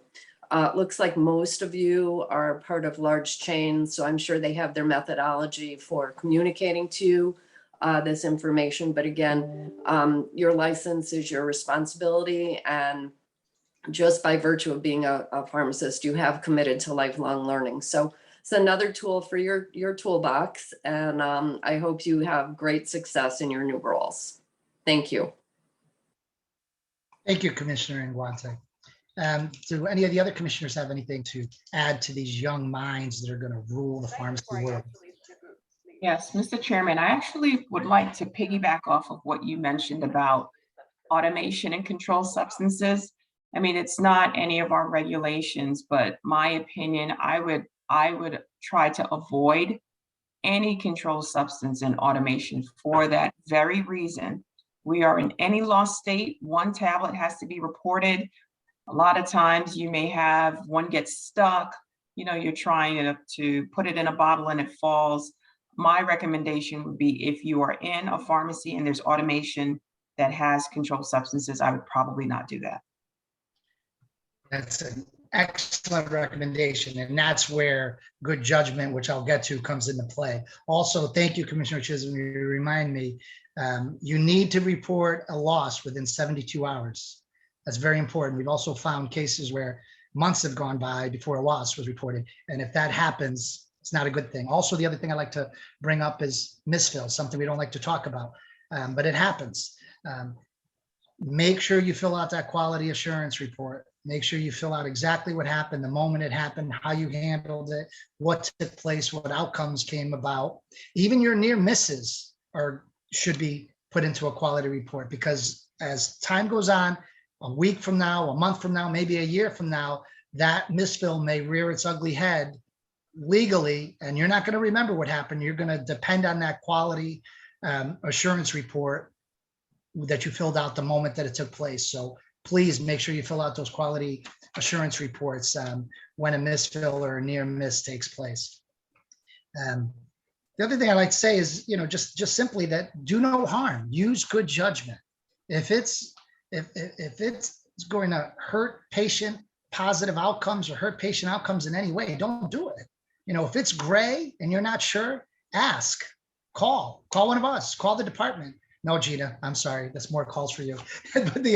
but ask if you're not sure of something. Really important. We're here to help you along the way, not to. We want you to avoid issues down the road. We just want to see you at nice, happy events. And the last thing I'll leave you with is that sometimes company policy isn't state policy. So if your company, whether it's an independent, a publicly held company, a big box store, a grocery store, if your company asks you to do something and it's not within state policy, trust me, if something goes wrong, state policy will prevail. Do any of these young, eager pharmacy managers have any questions for any of the commissioners? One of these days, one of you guys will ask us a question. One of these days. Chairman, I just wanted to note that Andrew Lynn is here. He was on video. Okay, good. And I think I saw Jenny Lynn too pop up. She is here, yes. Okay. And was there, how about Karen Runes or Ashley Smith? They are not. Okay, so there's two that did not appear. Is that correct, Gina? Okay, very Yeah. good. Any other questions from the commissioners to our first-time managers? Okay, guys, back to work.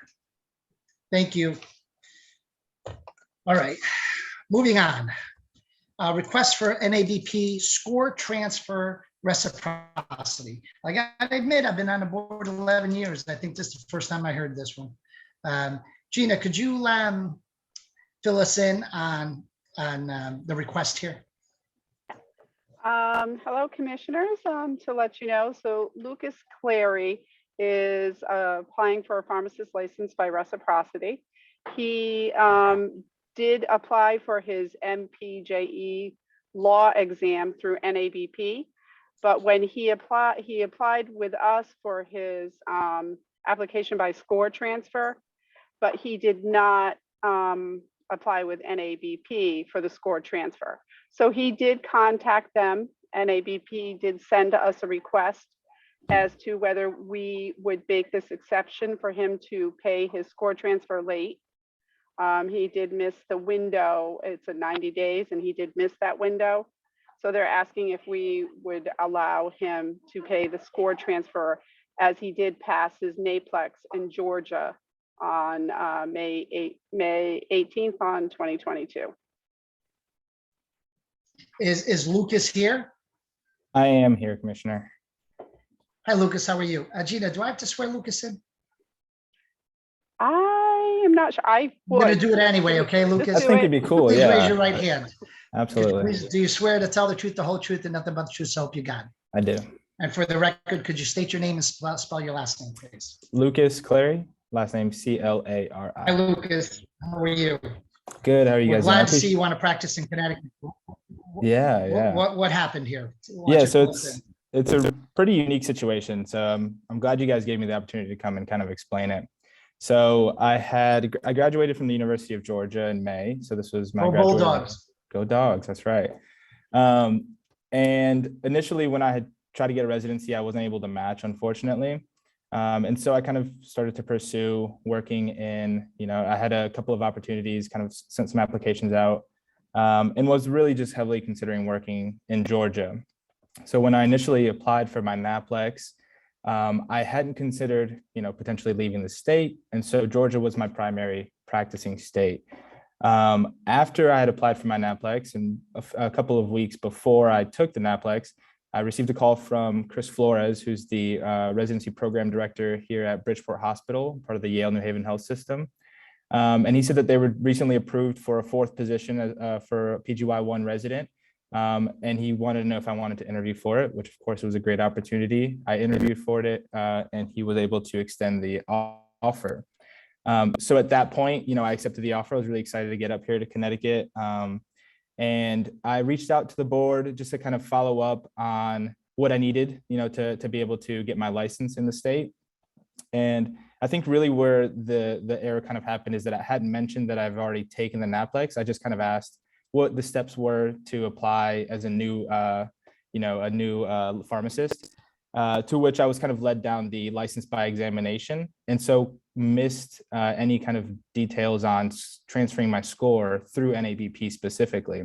And in my head, the NAPLEX is the national test. So I kind of reasoned it as they have the access to it, whichever state will have the access to it. So then I was able to, schedule my MPJE. I passed it. I took it August 1st of this month and passed my MPJE. I kind of waited. I received my results back on the 7th. So it was a Sunday night after I got off my shift, one of my weekend shifts. And I received my score. So then I was just kind of waiting for it to go through. And at that point, it was actually within the 90-day period. But there was about a maybe 1 or 2 week delay with me getting my license. And once I received the license is where the issue kind of came up of, oh, this is past the 90-day period. So then the commission, was unable to give me, unhold my license. So then I reached out to NABP, who told me that pending an approval from you guys, from the commission, they could reopen the transfer window for me to then pay the transfer and get my scores sent to Connecticut. So then I can kind of complete the process and actually start verifying some prescriptions and doing some of the things that I'm eager to get going. So Lucas, your future is in our hands. It truly is. I could retake the Naplex, but I really don't want to put all the time and money back into it. So it really is. It I really don't is. think anybody wants to take the Netflix twice. Any questions for Lucas, commissioners? No, congratulations on your residency. Yeah, Thank you. I Yes. appreciate it. busy hospital, Bridgeport. Yeah, I've already been See a pretty lot busy. of, lot of interesting things in Bridgeport. That's a busy hospital. That's right. I will make the motion to accept Lucas Clary's reciprocity to Connecticut so that NABP can open the window so he can pay his transfer fee. Do I hear a second? Second, All in favor, say aye. aye. Aye. Opposed, abstentions. Good luck, Lucas. I appreciate Appreciate you everybody. Thanks for coming out. taking the time. Thank you. Moving on. EDIs. EDIs have to appear before the Commission of Pharmacy. So let's bring on Razor Metrics. I hope all the commissioners had a chance to review the material that was sent in. Is Tom Dorsett in the house? Yes, sir. I'm on. Good morning, commissioners. We certainly appreciate your time. Good morning, Tom. How are you? Doing great, thanks. Good. Could you please raise your right hand? Sure, You swear to tell the truth, the whole truth, and nothing but true self you got. I do. For the record, state your name and spell your last name, please. Tom Dorsett, Dorsett.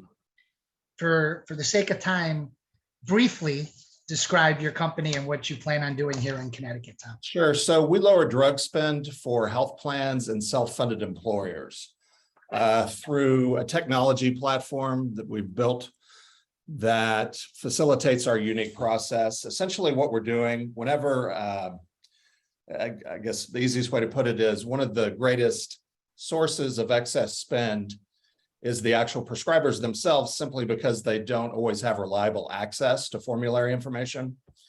And so what we do is we take that to them. We work on behalf of our clients. In this case, it will be the Connecticut State Employees Union, and there are 150,000 members working with one of the large pharmacy chains. And effectively what we do is we take all their formulary information, claims data and such, and identify members that are ideal candidates for drug switches. Through our clinical team of physicians and pharmacists, we've created a database that we refer to as our intervention codex that has literally thousands of potential therapeutic interchange switches, and effectively identifies cohorts of those patients or members that are good candidates for switches. And then we loop the prescribers in, the physicians and other prescribers, to really quarterback that process and present them with a change order to give them that opportunity. And essentially they either accept it or decline it, or we don't hear back. But when they do accept it, in cases where we are not dealing with any sort of controlled substance, of course, we like to be able just to get a receipt back and route that over to the pharmacy. So what we're asking for in terms of being an intermediary is our modality is fax. It works very well for us because it's still very ubiquitous. And we would like to be able to simply forward that fax on over to the pharmacy, which in Connecticut, we believe would require us being an intermediary. So that's what we're proposing this morning. You sound so technologically advanced and you're using a fax. Yeah, exactly. The reality is most of the prescription refill requests are still going through that channel. And so we're rolling right through that channel as well. We have a 74% response rate. So it works beautifully. And at some certain point, we are, of course, exploring other electronic modalities, but when it works so well, it works so well. So we have very sophisticated AI technology that we use, but yes, at the end of the day, it is going electronically through the fax. questions for Mr. Dorset? Commissioner I guess I Carver? have one. I have one. I know the state deals with, PBM. How do you intend to interact with them? Because they're cost savings for the state also. And then you obviously need a fee, you're in business. Is it a percentage of the amount of money that you save the state, or how do you get paid? It is not, and great question. We are actually working directly and on behalf of the PBM. So that's who we're working with. So that's not an issue at all, Okay. and they are covering that cost. Just for the chronological order here. Physician writes a prescription or e-prescribes. Pharmacist goes to fill it. When do you step in? We are a retrospective process. So the first fill may be changed after the first fill. Correct. You don't intervene before the first fill. No, correct? no, we do not. They obviously, I with the- want to be clear on that. yeah, that's correct.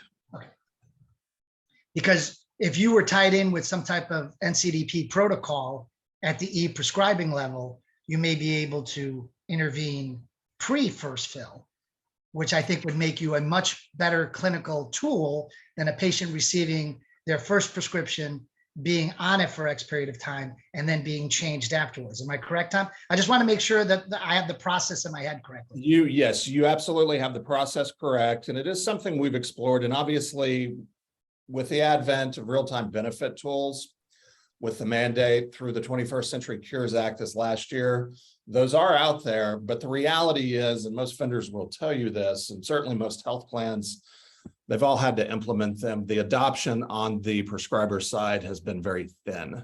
We know. So it creates a great opportunity for our retrospective process to come in and actually work in concert with those tools and just increase the efficacy. And it goes without saying, I read your trust certificates, et cetera, but this is all non-patient specific, all HIPAA compliant, correct? It's very, yes, all HIPAA compliant. Any other questions for Mr. Dorset? Interesting process. It works, and I think we'll do some great things for the state employees. We're looking forward to it. We're excited. Any other questions?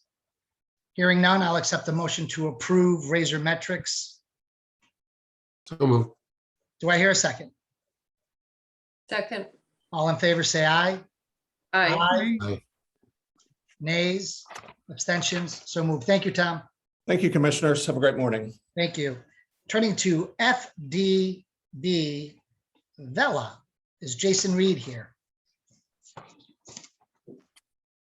Mr. Reed? Jason? Anyone else that works for Vela? Gina, do you see anyone? I did see Jason Reed this morning. He was Right. on. Let me Wow, we really scared a lot of people off today. see if he's on the other. Okay. All right. I just gave him permission. He should be able to. Mr. Reed, Okay, I'm here. Can you hear me now? I can hear you. Can we see you? I thought that I did have my video on. I didn't have any control over my audio before, so, We can hear you fine. okay. All right, well, let's just, for the sake of time, let's just continue and you can work on your video. Could you please raise your right hand? Do you Yes, swear to my tell the right truth, the hand whole is raised. truth? Yeah, could you tell the truth? Do you swear to tell the truth, the whole truth, and nothing but the truth, so help you God? Uh-oh, we lost him. Where'd he go? Jason? Come back to us. Earth to Jason. Okay, can you hear me now? Yes, let's try it Okay. again while I have you. on board. They Hey, there you offered the are. ability to there he promote is. me to a panelist, and that allowed me to have the option to do video. I apologize for. That's doing quite that. all right. Thank you. We know we have a lot of, we can't wait to go live again, Jason. I see your right hand is risen. Do you swear to tell the truth, the whole truth, and nothing but the truth, so help you God? I do. Could you state your name and spell your last name for the record? Yes, Jason Reed, R-E-E-D. Thank you, Jason. Why don't you tell us a little bit about, thank you very much for the very informative PPT that you sent us. I think that was great. Why don't you tell us a little bit about your company and what kind of business you expect to do here in Connecticut? Yes, thank you. I did send the deck. I'll try to be brief. So FDB is First Data Bank, which most pharmacists and most of the folks in healthcare are probably familiar with, are guides that provide drug information. Vila is a e-prescribing network that FDB, being that kind of central player, has started to be a cloud-based electronic prescribing network. We want to connect EMRs that physicians use in Connecticut and other states to pharmacies that allows them to have some choice in the network that they would like to route their electronic prescriptions through. FDB has, a lot of experience in this space, been a long time player that works with most of the top health plans, PBMs, pharma manufacturers, pharmacies in the United States. And so we thought that it made sense to come in and try to help be able to allow an alternative network to route electronic prescriptions via an application that would also be able to, understand sometimes NDC numbers cause issues with electronic prescriptions, and I'm sure some of your pharmacies can attest to that. So our history, we've started the Vila unit of FDB under the leadership of Leif Bigler, who's our president. And together our team has about 200 years of combined experience in healthcare and specifically e-prescribing. I myself have been in the e-prescribing industry for about 20 years. I've led multiple task groups with NCPDP, which is the National Council for Prescription Drug Programs. I've attended various state board of pharmacy and legislative processes in various states around these type of things. I've also led a major PBM through a DEA EPCS audit, and also, enabled electronic prescribing of controlled substances in that time as well. So we have a deep knowledge of, what it takes and what is needed to keep the data that goes across our network secure, because I think that's really, at the end of the day, the key is to make sure that this is done in a secure way. We follow the NCPDP version 2017-0701 script standard. And what we would like to do in Connecticut is to be able to facilitate the routing of not only new prescriptions, but renewal requests and renewal responses, cancel requests and cancel responses, which are important for patient safety, to be able to communicate from a prescriber in a timely fashion that the pharmacy should cancel the script, as well as prescription change requests and change responses. So that's really what we're here to ask of the board. We follow the guidelines as laid out by HIPAA and other ANSI-accredited bodies that set the standards for what data architecture and data privacy should look like. And to do that, we have a secure connection, and our network security is of the utmost importance to us. I laid that out in there, a lot of security speak about what our restrictions are and how you can get access to our network, how we provide like secure tokens to make sure each transaction is only available in that one case, and you must have the ability to get the token, and some dual factor authentication stuff that happens to allow participants to even be on our network. And then finally, we are in the process of undergoing our HITRUST certification, which in the data security realm is, kind of the panacea today of, making sure that you have controls in place for all the processes that happen to ensure that security is taken as a paramount.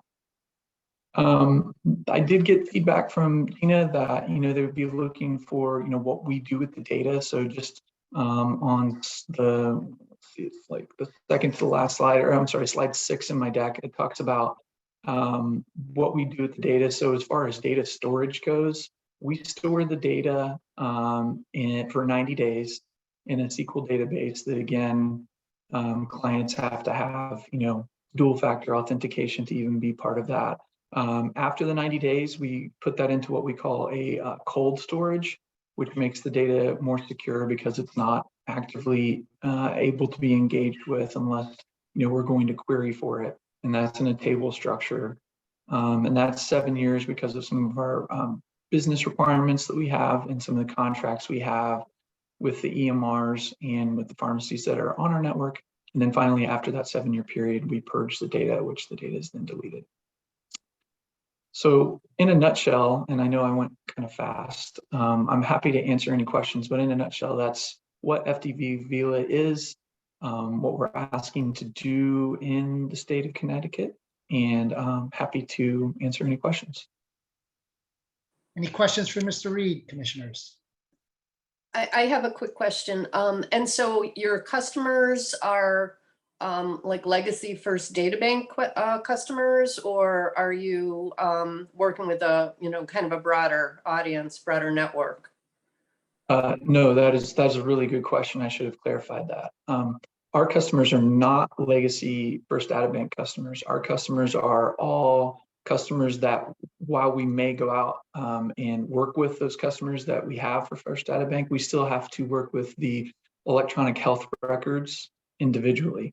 So if you think, the the electronic health records out there are Epics, your Cerners, your Veradigm, Allscripts. Right. We would go and work with all of them individually to come on to the Vila network.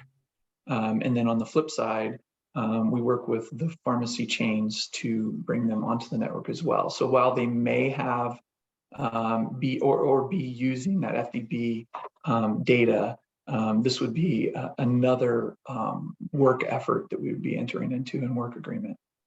Okay. Okay. On the coattails of what Commissioner Nguante brought up, Jason,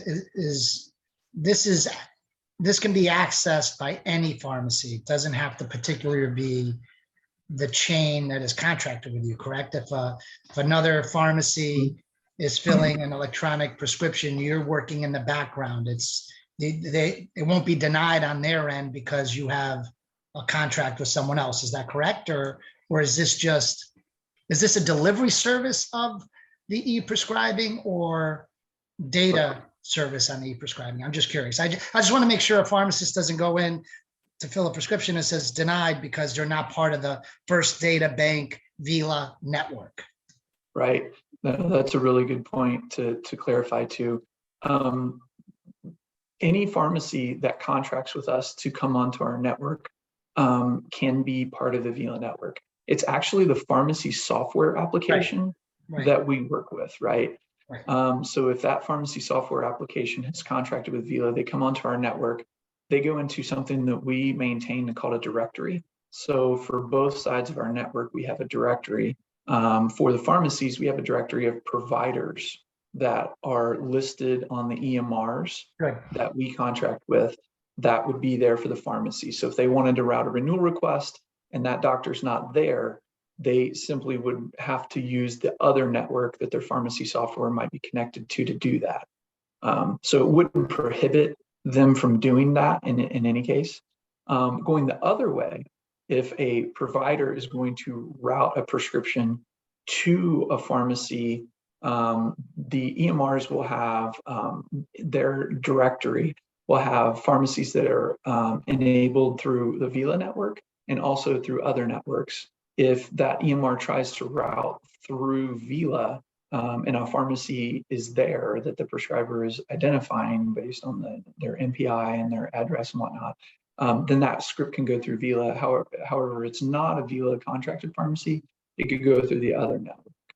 So this just gives some flexibility to pharmacy software applications and electronic medical records into who they're doing business with to be able to route those prescriptions. We also do typical network services. So we work with the PBMs as well to provide like eligibility data and then enabling those things as well. And so it's just a competition today for what the typical network flow is. We're not reducing scripts to fax or that should have been electronic or anything in that manner either. Of course, we can't do that for controlled substances, but you know, for regular prescriptions that are not controlled substances, we wouldn't change them into faxes, right? We're still truly trying to keep the options electronic so that the workflows work the best for both the pharmacies and the EMRs. Yeah, I just want to make sure that patient access and any willing provider type of status isn't impeded here in any way. That's all. Yes. Okay. Yeah, we are fully aware, and we go in and tell our customers up front, you know, that this is an alternative network. We're not saying that they have to route everything through us if they work with us. We would that would, you know, obviously, well, first of all, they wouldn't want to do that until, you know, we had every pharmacy on our network, and nor would we want to, you know, inhibit any of the data flow like that. Any other questions for Mr. Reed? Hearing none, I'll accept the motion to accept. Move to accept. Do I hear a second? Do I Second. hear a second? All in favor, say aye. Aye. Aye. Aye. Opposed, abstentions. Thank you, Jason. Okay, Okay, thank you. moving on Sorry. to miscellaneous matters. Long-term services request, St. Francis RX number 2 pharmacy. To a representative from St. Francis Pharmacy here.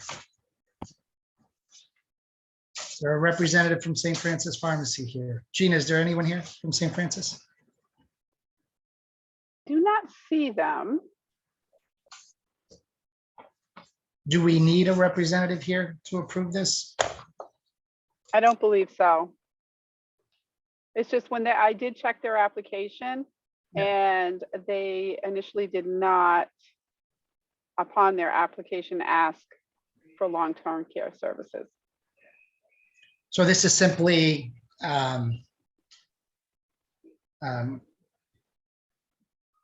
being recognized as a long-term care services provider. Correct.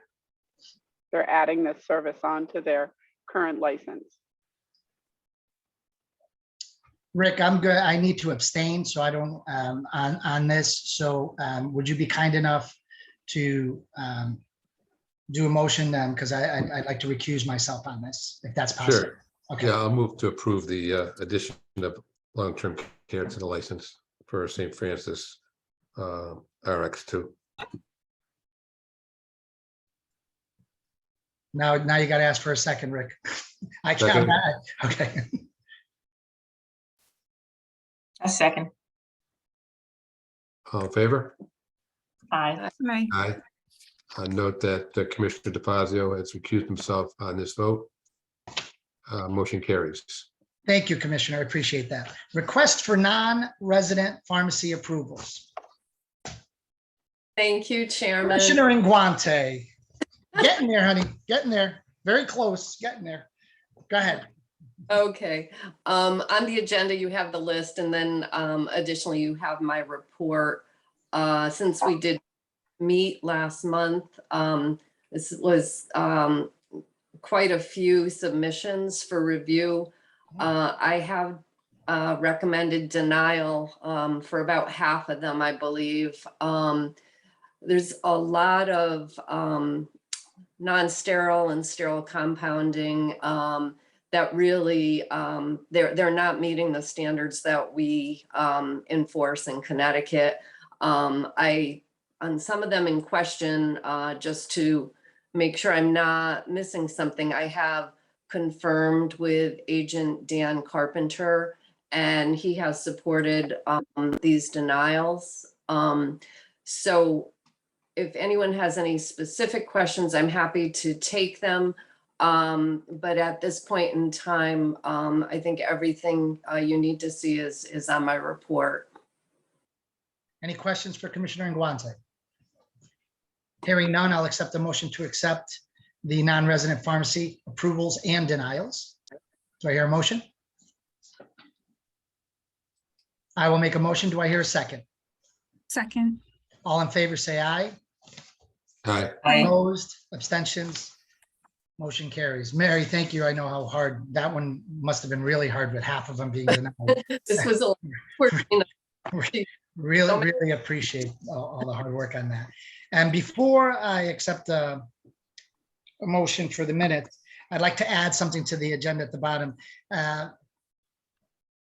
hybrid meetings going forward. We're going to meet live in September next month. And we really should talk about, first of all, we'll have to find out the logistics on carrying this forward. I'm assuming that technologically we can carry some type of hybrid format forward while we're there live and others may not be. So taking that assumption into consideration that we will be able to do that.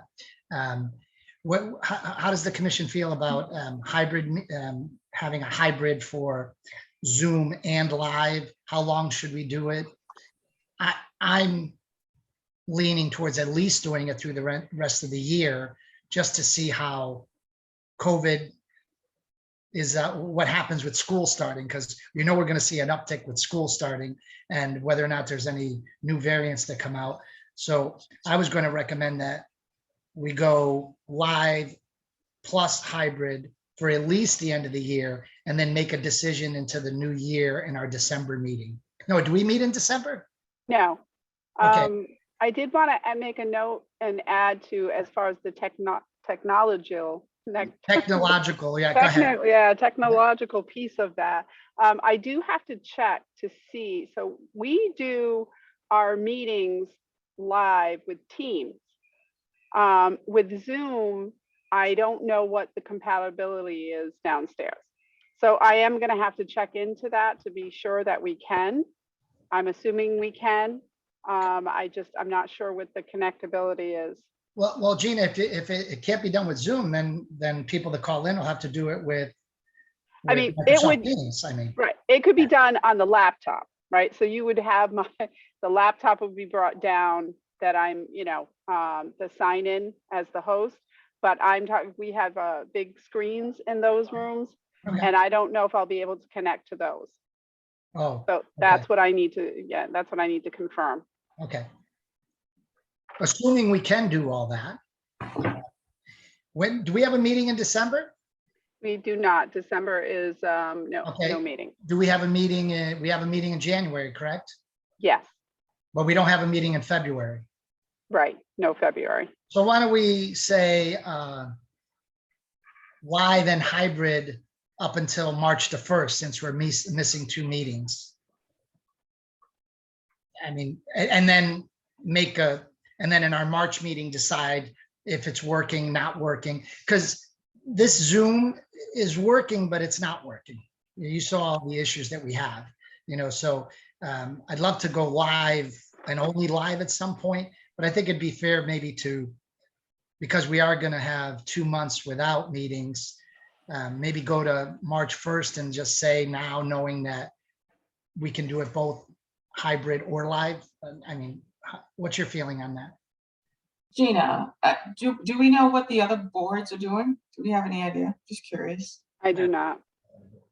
I know some of those boards are smaller than ours, and so their capability is different, as far as their volume that public that would attend. I mean, I think this is a new day. Technology has been available to us for a very long time. I think COVID kind of catapulted us to a different place where we had no choice but to accept the technology.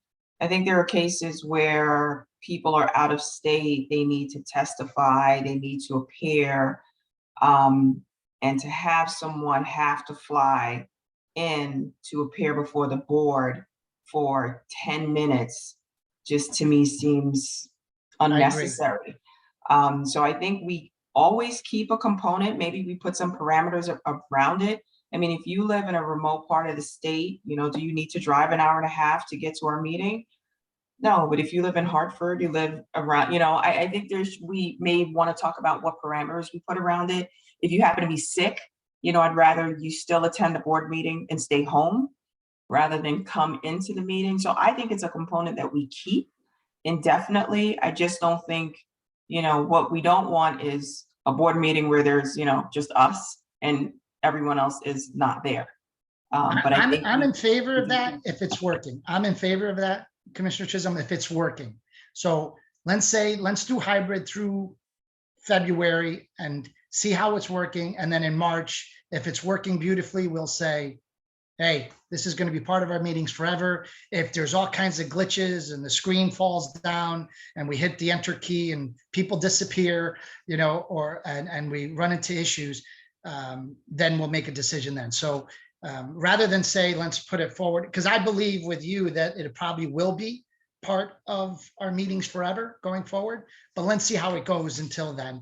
So I'd like to make a motion that we go live and hybrid with the assumptions that Gina has made, that we'll be able to do this, that we'll go live and hybrid through and into our March meeting of 2023.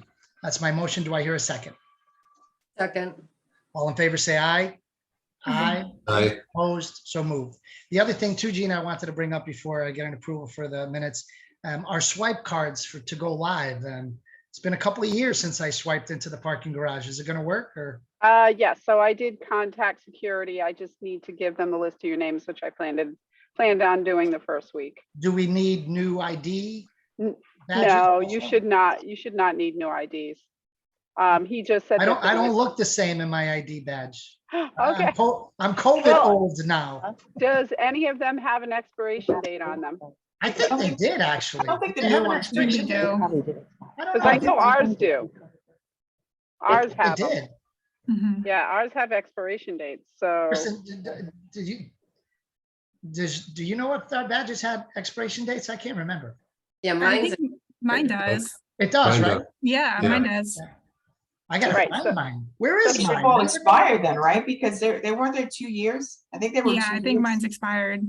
Okay, so Alright, if there is, so- I will pose that whether he will redo them, if you need to come in a little earlier, Right. or Let us know. I'll check with security as what their process will be. Thank you, Gina. I appreciate that. You're welcome. The other,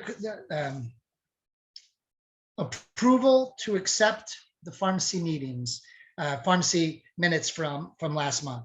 Do I have a motion to accept? Hopefully everyone read them. Omissions, errors, everything good? Do I have a motion to accept? so moved. Do I hear a second? Second. All in favor, say aye. Aye. Aye. Opposed? Very good. One question before everyone goes home. I had an English muffin today for the first time in a long time. Right? Are they thinner than they used to be? Because it was so skinny. And I remember our English muffins as a kid were really fat. Does anybody know, did the company no, honestly, did the dough go away? Because It's a healthier choice, and right? I looked at all of them in the package. It was a brand new package. They're all really skinny. What happened to the old English muffin?